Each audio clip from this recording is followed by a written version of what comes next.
Kailangan nating mamalingke. Tapos bibili tayo ng tsinelas dahil nasira yung sapatos natin mga idol. Oh. Nag-iisa lang tong dala ko. Nasa Bicol yung mga sapatos ko. Mamimili na rin tayo ng mga gulay. Maintain natin yung ating sugar na mababa lang. Kapag meron tayong nakita homeless, bigyan na rin natin ng tulong. Dahil meron pa naman tayong tip dyan kahapon. Yun na lang ang bibigay natin ngayon. Lakad lang tayo mga idol. 15 minutes, lalakarin natin to. Papunta palengke ng Marikina. Yung suot ko kasing tsinelas, pambata na, pambabae pa. Tapos pagbasa, napakadulas, delikado. Ayan, nakaka-refresh yung view. Huwag tayong makalimot magdasal. Para yung pangailangan natin sa araw-araw, laging ibibigay ni Lord. Saka makaiwas tayo sa mga malulubang sakit. Mula nung nagkasakit ako mga idol, ayun, hindi na ako nakakalimot magdasal. Meron kasi akong inspirasyon na naging client ko. Palagi niya akong pinapaalala magdasal mga idol. Wala nun, talagang tinandaan ko yung sinabi niya. Kaya si Lord na ang bahala sa mga pangarap natin sa buhay. Matutupad yan, maniwala lang kayo. The best si Lord. Ito si ma'am yung naging client ko sa salon sa may crossing EDSA. Siyempre kailangan samahan nyo ng sipag at tiyaga para matupad yung mga pangarap natin. Dahil kapag may tiyaga, may nilagang itlog.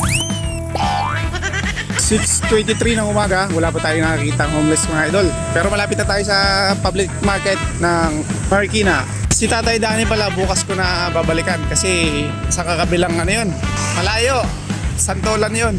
Nandito na tayo sa sports complex kasi si Tatay yung binigyan natin nung isang araw. Bigyan na lang natin ulit. Ay, patay, naninigarilyo. Tay! Morning! Oh, pang ano mo? Pang almusal. Salamat na. Sige, sige. Sige lang po. Dami nag-jogging.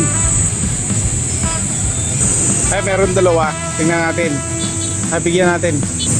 Good morning, Tay! Oh, bigyan kita ng pang tinapay. Ay, salamat. Oh, pasensya ka na dyan, ha? Maraming salamat, kuya. Ayan. God bless. God bless din. Dito na ako, Tay. Ingat din po. Ayun, limitado lang yung oras ko. Mayroon pa tayong trabaho. Hanap na tayo ng tsinelas. Punta na tayo ng palengke. Diyan na yung palengke. Malapit na yung palengke. Punta na tayo mga idol. Diyan lang yaman. Ayun, bibili na rin ako ng isda para may makain ako ngayong araw. Kaya pabiling buko. 10 lang. Wala pa siya. Daming tao. Madulas. Panghalo lang sa gulay.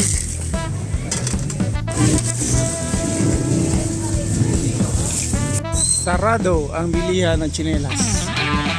Ano oras nagbubukas siya, Tay? Yung ano? Ano oras nagbubukas? Yung bilihan ng tsinelas. Yan.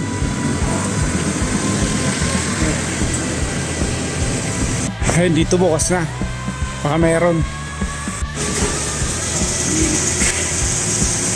Pwede na yan, kuya. Para makauwi na. Thank you. Ang gaga ng sapatos. Oh. Kano sapatos? 1 to yan? Gawang Marikina ba yan? So, ganito. Oo. Mga klase. Class A. Next time na. Ayun, marami din ditong nanlilimos. Hindi pa natin naikot. Marami pa tayong iikutin. Pauwi na tayo mga idol.